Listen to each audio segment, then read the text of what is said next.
Dans le monde des bases de données, il est souvent inutile d'extraire toutes les données d'une table. La magie, c'est de filtrer les informations pour répondre à une question précise. Et c'est exactement ce que permet de faire la clause where. Donc nous allons voir la clause where qui est utilisée pour filtrer les données dans une table. Elle s'assure que seules les lignes répondant à une condition spécifique sont retournées. La clause where est toujours utilisée avec des opérateurs.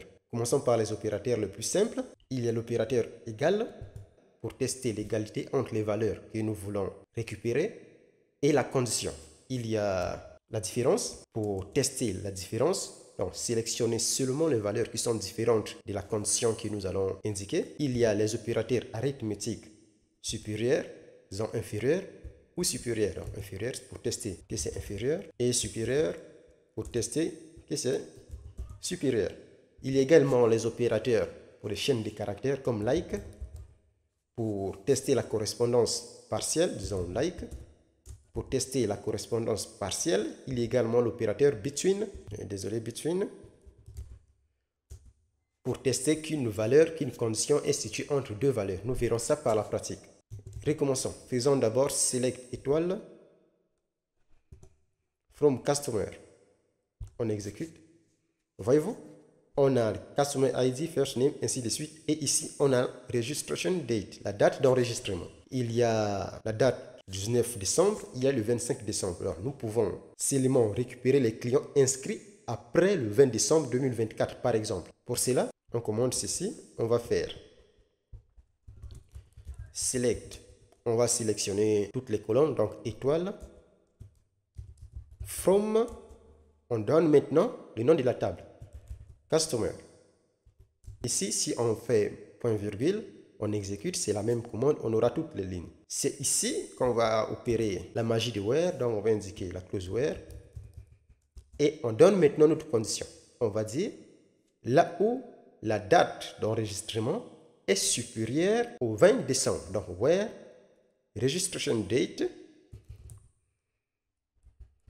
donc cette colonne est supérieure, on donne l'opérateur supérieur et entre griffes, on donne la date, donc 2024, le 12, le 20. Donc ici, on va sélectionner seulement les clients qui sont inscrits après le 20 décembre 2024. On exécute. Boum. Voyez-vous? Ici, on a les clients. Il y a le 19 décembre 25. Ici, le 19 décembre ont sauté. Donc, on a que les clients qui sont inscrits après le 20 décembre 2024. Pour nous assurer, nous pouvons remplacer le 20 par 18. On exécute.